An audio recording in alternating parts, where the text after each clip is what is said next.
2026년도 고난주간 특별 예배, 목요일 예배를 하나님께 드리겠습니다. 다 같이 찬양 드리겠습니다.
말씀을 봉독하겠습니다. 오늘 하나님이 우리에게 주신 말씀은 신약성경 요한복음 19장 17절에서 27절 말씀입니다.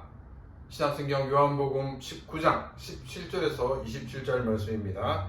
제가 말씀을 봉독하겠습니다. 그들이 예수를 맡음에 예수께서 자기의 십자가를 지시고 해골이라 하는 곳에 나가시니 그들이 거기서 예수를 십자가에 못 박을세 다른 두 사람도 그와 함께 좌우편에 못 박으니 예수는 가운데에 있더라. 빌라도가 패를 써서 십자가 위에 붙이니 나사렛 예수 유대인의 왕이라 기록되었더라. 예수께서 못 박힌 곳이 성에서 가까운 고로 많은 유대인이 이 패를 읽는데 히브리와 로마와 헬라말로 기록되었더라. 유대인의 대제사장들이 빌라도에게 이르되 유대인의 왕이라 쓰지 말고 자칭 유대인의 왕이라 쓰라 하니 빌라도가 대답하되 내가 쓸 것을 썼다 하니라. 군인들이 예수를 십자가에 못 박고 그의 옷을 취하여 네 깃에 나누어 각각 한 깃씩 얻고 속옷도 취하니 이 속옷은 호지 아니하고 위에서부터 통으로 짠 것이라. 군인들이 서로 말하되 이것을 찍지 말고 누가 얻나 제비 뽑자 하니 이는 성경에 그들이 내 옷을 나누고 내 옷을 제비 뽑나이다 한 것을 응하게 하려 함이러라. 군인들은 이런 일을 하고 예수의 십자가 곁에는 그 어머니와 이모와 글로바의 아내 마리아와 막달라 마리아가 쓰는지라. 예수께서 자기의 어머니와 사랑하시는 제자가 곁에 서 있는 것을 보시고 자기 어머니께 말씀하시되 여자여 보소서 아들이니이다 하시고 또 제자에게 이르시되 보라 내 어머니라 하신 대로 그때부터 그 제자가 자기 집에 모시니라. 아멘. 사랑하는 우리 후쿠오카 안디옥교회 성도 여러분, 그리고 이 아침 주님 앞에 나오신 모든 영적 디아스포라 성도 여러분을 주님의 이름으로 축복합니다. 우리는 지금 고난주간의 한복판에서 우리를 위해 십자가의 보혈로 흘려주신 하나님의 아들 예수 그리스도를 묵상하고 있습니다. 오늘 우리는 예수님 머리 위에 붙었던 그 작은 명패, 죄패에 담긴 놀라운 섭리를 함께 나누고자 합니다. 우리가 십자가 고난의 성화를 볼 때 예수님 머리 위 팻말에 적힌 INRI라는 글자를 본 적이 있을 것입니다. 이것은 라틴어 예수스 나자레스 렉스 이후다 에로무의 약자로 나사렛 예수 유대인의 왕이라는 뜻입니다. 사도 요한은 이 죄패가 히브리어 또 라틴어 그리고 헬라어 이 세 가지 언어로 기록되었다고 요한복음 19장 20절에서 증언을 합니다. 여기에는 깊은 의미가 있습니다. 히브리어는 종교적 언어를 대표합니다. 또한 이 이스라엘 본래의 언어가 히브리어였습니다. 라틴어는 법과 행정의 언어이고 당시 세계를 지배하던 로마 제국의 언어입니다. 헬라어는 문화와 학문의 언어인데 로마가 세계를 지배하기 전 헬라어는 문화와 학문의 언어이고 당시 전 세계 사람들이 함께 사용했던 공용어였습니다. 빌라도는 단순히 죄명을 알리려 했으나 하나님께서는 이 세 언어를 통해 예수님이 단지 한 민족의 죄수가 아니라 온 세상, 온 인류의 구원자이자 왕이심을 만천하에 선포하셨습니다. 우리는 구약에서 이스라엘이라고 부르던 명칭이 왜 신약에서는 유다 혹은 유대로 불리는지 이해를 해야 됩니다. BC 722년 북이스라엘이 아수르에 멸망되고 또 BC 586년에 남유다도 바벨론에 멸망이 되고 또 포로로 잡혀가게 됩니다. 70년의 포로 생활 후에 이스라엘로 돌아온 이들은 대부분 유다 지파 중심의 소수의 사람들이었습니다. 이때부터 유다는 단순한 지파의 이름을 넘어서 하나님을 믿는 신앙 공동체의 고유명사가 되었습니다. 로마가 이 땅을 다스릴 때도 행정구의 명칭이 유대라는 것 같은 명칭으로 불려졌습니다. 그래서 성경은 당시 공식적인 명칭인 유다를 사용하고 있습니다. 중요한 것은 빌라도가 기록한 이 유대인의 왕이라는 표현입니다. 빌라도는 예수님과 대화를 하며 그분이 세상의 물리적인 영토를 다스리시는 왕이 아님을 깨달았습니다. 그래서 그는 유다의 왕이 아닌 어떤 특별한 공동체, 즉 유대인이라는 영적 무리의 왕이라는 이 의미로서 이 죄패를 썼던 것입니다. 유대인 지도자들은 이 죄패가 몹시 불쾌했습니다. 그래서 빌라도에게 가서 유대인의 왕이라 쓰지 말고 자칭 유대인의 왕이라 써달라고 항의를 합니다. 예수님은 만왕의 왕이 아니라 백성을 현혹하고 하나님의 이름을 도용하는 파렴치한 사기꾼으로 몰아가려고 한 것이었습니다. 그러나 평소 정치적인 계산이 빨랐던 빌라도가 이때만큼은 단호하게 말했습니다. 내가 쓸 것을 썼다. 빌라도는 비록 예수님을 놓아줄 용기는 없었지만 자신이 만난 이 예수가 세상의 왕과는 차원이 다른 진정한 진리의 왕이라는 사실만큼은 양보할 수가 없었던 것입니다. 하나님께서는 이 불의한 총독의 입과 손을 빌려서라도 예수님이 진정한 왕이심을 확증하셨습니다. 성도 여러분, 오늘날 성경이 말하는 유대인은 혈통적인 이스라엘 사람만을 의미하지 않습니다. 바울 사도가 고백했던 표면적인 유대인이 유대인이 아니라 이면적 유대인, 곧 마음의 할례를 받고 예수님을 왕으로 모신 우리가 진정한 새 이스라엘입니다. 오늘 우리의 삶에 이 말씀을 이렇게 적용해 볼 수 있습니다. 나의 명표에는 지금 무엇이 적혀 있는가? 세상은 우리를 실패자라 부르거나 보잘것없다고 할지 모릅니다. 그러나 우리의 영적 명표에는 하나님 나라의 백성, 왕 대신 예수의 자녀라고 분명히 적혀 있습니다. 우리는 이 정체성을 잊지 말아야 됩니다. 또한 우리는 우리의 삶의 언어로 왕을 선포해야 합니다. 죄패가 세 가지 언어로 기록되었듯이 우리의 삶도 일본어와 한국어, 그리고 무엇보다 사랑과 희생이라는 그리스도의 언어로 예수님이 왕이심을 증거해야 합니다. 또 우리는 세상과 타협하지 않는 믿음을 가져야 됩니다. 빌라도조차도 내가 쓸 것을 썼다며 진실을 고수했습니다. 우리도 세상의 유혹 앞에서 나는 예수님의 사람이다 라는 분명한 고백은 결코 양보하셔서는 안 될 것입니다. 이번 고난주간 십자가 위에서 보혈을 흘리며 우리를 당신의 백성 삼아주신 왕 대신 예수 그리스도를 깊이 묵상하는 시간이 되시기 바랍니다. 우리는 이 땅의 나그네이지만 동시에 만왕의 왕이신 예수님의 통치를 받는 가장 영광스러운 하늘의 시민권자입니다. 이번 고난주간 십자가의 보혈을 흘려 우리를 백성 삼아주신 왕 대신 예수 그리스도의 고난을 통해 확정된 하나님의 사랑과 성령의 역사하심을 되새길 때 우리 안에 참된 감사와 기쁨이 넘쳐날 것입니다. 비록 우리는 이 땅의 나그네이나 동시에 만왕의 왕이신 예수 그리스도의 통치를 받는 영광스러운 하늘의 시민권임을 기억하며 늘 주의 이름으로 승리하는 우리의 삶이 되시기를 바랍니다. 또 오늘 본문을 통해서 우리가 두 번째 깊이 묵상해 볼 장면은 예수님을 십자가에 못 박은 군병들이 예수님의 옷을 나누는 모습입니다. 성경은 군병들이 사형을 집행한 후에 관례대로 사형수의 옷을 나누었다라고 기록합니다.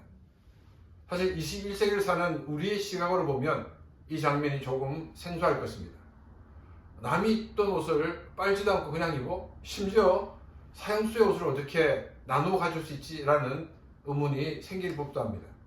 하지만 우리가 기억해야 될 것은 오늘과 같은 의복의 풍요로움은 산업혁명 이후 근래에 왔어야 가능해진 일이라는 사실입니다. 성경시대의 옷감은 전 과정을 수작업으로 제작해야 하는 매우 귀한 자산이었습니다. 군병들에게 사형수의 옷은 일종의 진리품이자 현실적인 가치를 지닌 보너스와 같았습니다. 그래서 그들은 한치의 망설임도 없이 옷을 네깃으로 나누고 속옷을 차지하기 위해 제비를 뽑았던 것입니다. 그러나 사도 요한이 이 장면을 상세히 기록한 이유는 당시의 생활상이나 군인들의 풍습을 설명하기 위함이 아닙니다. 또한 그것까지 빼앗긴 채 벌거벗어진 예수님의 비참한 모습만을 강조하려는 것도 아닙니다. 요한이 우리에게 보여주고자 하는 핵심은 군병들의 이 지극히 일상적이고 탐욕적인 행동마저도 사실은 구약 예언의 철저한 성취였다는 사실입니다. 군병들은 그저 자신의 이익을 챙기기 위해 제비를 뽑았을 뿐입니다. 그들은 예언을 이루겠다는 의도도 없었고 그저 눈앞에 옷 한 벌에 집중을 했던 것입니다. 하지만 하나님께서는 그들의 무지와 탐욕조차 선용하셔서 수백 년 전 시편 기자를 통해 약속하셨던 그 예언을 토시 하나 틀리지 않고 이루게 하셨습니다. 시편 22편 18절 말씀에 내 겉옷을 나누며 속옷을 제비 뽑나이다. 성도 여러분, 이것이 우리에게 주는 메시지는 분명합니다. 예수 그리스도의 탄생부터 십자가에서 죽으시는 그 모든 여정은 결코 우연히 일어난 불행한 사건이 아닙니다. 유대 지도자들은 예수님을 민중을 현혹하는 사기꾼이라고 비난하며 십자가로 몰아넣고 군병들은 그분을 무력한 죄수로 취급하며 옷을 벗겼습니다. 세상의 눈에는 철저한 실패처럼 보였습니다. 하지만 영적인 눈으로 바라본 십자가는 구약의 모든 약속이 마침표를 찍는 가장 완벽한 완성의 자리였습니다. 하나님은 인간의 악함과 세상의 간섭까지도 도구로 삼아 당신의 구원 계획을 묵묵히 이루어가고 계셨던 것입니다. 오늘 이 말씀은 우리에게 어떻게 요청되고 있습니까? 내 삶의 우연 속에 감추어진 하나님의 섭리가 있다는 것을 믿으시기 바랍니다. 때로 우리 인생에 이해할 수 없는 고난이 찾아오고 세상의 불의한 간섭에 밀려 모든 것을 빼앗기는 것 같은 순간이 있습니다. 그러나 군병들의 손길까지 주관하신 하나님께서는 오늘 우리의 일상 속에 일어나는 작은 일들까지 당신의 선한 뜻을 위해 다스리고 계시다는 것입니다. 내 삶의 우연은 없습니다. 오직 하나님의 인도하심만 있을 뿐입니다. 또 우리는 나를 위해 모든 것을 내어주신 하나님의 사랑에 감사하는 시간을 가져야 될 것입니다. 예수님은 마지막 남은 옷 한 벌까지 다 내어주셨습니다. 우리를 하나님 나라의 거룩한 백성으로 입히시기 위해 만왕의 왕께서 친히 벌거벗겨지는 수치를 당하셨습니다. 그 보혈의 은혜로 우리는 이제 세상의 옷이 아닌 그리스도의 의의 옷을 입었습니다. 이 은혜를 기억하며 오늘 하루를 감사로 채우는 그런 하루가 되시기를 바랍니다. 이번 고난주간 십자가 위에서 모든 예언을 이루시고 우리를 위해 전부를 내어주신 예수 그리스도를 깊이 묵상하시기 바랍니다. 비록 우리는 이 땅에서 나은혜로 살아가고 있지만 동시에 만왕의 왕의 통치를 받는 영광스러운 하늘 시민권자임을 잊지 마시기 바랍니다. 이 거룩한 자부심으로 오늘 하루도 넉넉히 승리하는 그런 삶이 되시기를 주님의 이름으로 축원합니다. 이 시간 오늘 주신 말씀을 가지고 같이 기도드리겠습니다. あなたに捧げたい我がすべて我が命もすべてを与えられた主に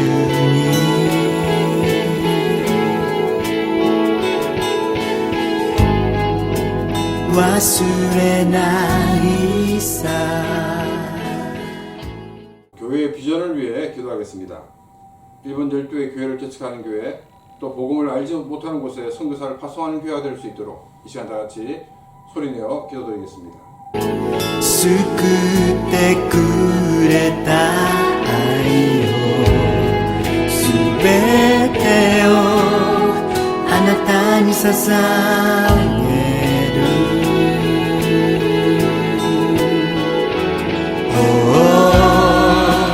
心は騒ぐあなたの御胸の 이 시간 또 기도하기 원하는 것은 교회의 부흥과 성장을 위해 기도하기 원합니다. 구원받는 자의 수가 늘어나는 교회가 되고 또 드려진 예배 위에 하나님께서 풍성한 은혜로 채워주셔서 우리 모두가 성령 충만을 받는 예배가 될 수 있도록 이 시간 다 같이 기도드리겠습니다. 求めるものはただ一つお願いただあなたと一緒にいたいいつまでも歌えないほど強い성도들이 말씀 가운데 성장하며 세상의 빛과 소금의 사명을 감당할 수 있도록 다 같이 기도드리겠습니다. あなたと一緒にいたいイエスよ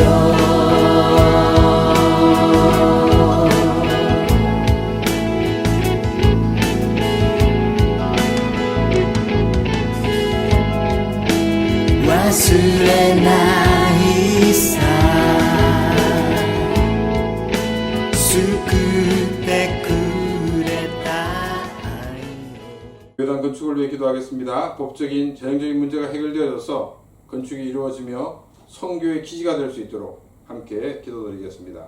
すべてをあなたに捧げる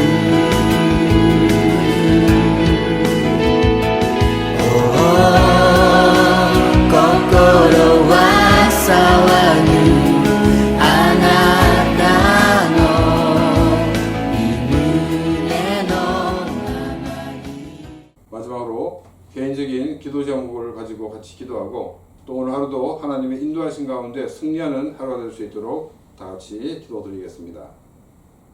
求めるものはただ一つ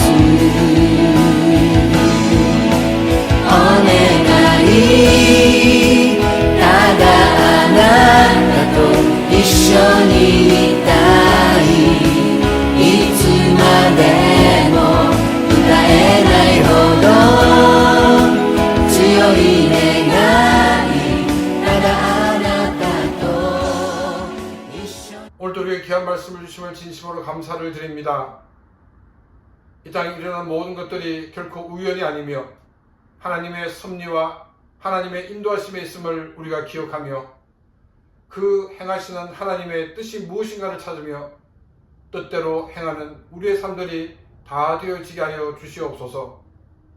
또한 이 시간 우리가 하나님 앞에 나와 기도한 모든 것들을 다 응답하여 주시옵시고 오늘 하루 승리하는 기와 복된 하루가 되어지게 하여 주시옵소서.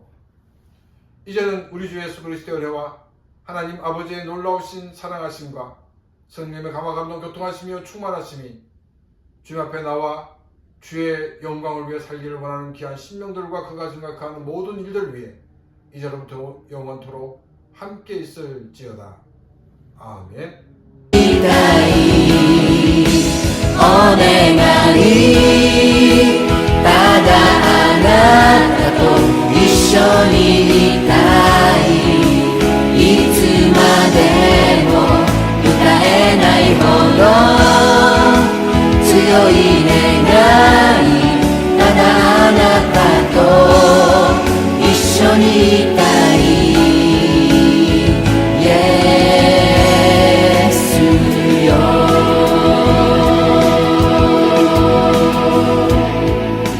一つの願い 예배를 마쳤습니다. 오늘 하루도 승리하는 하루가 되시길 바랍니다. 감사합니다.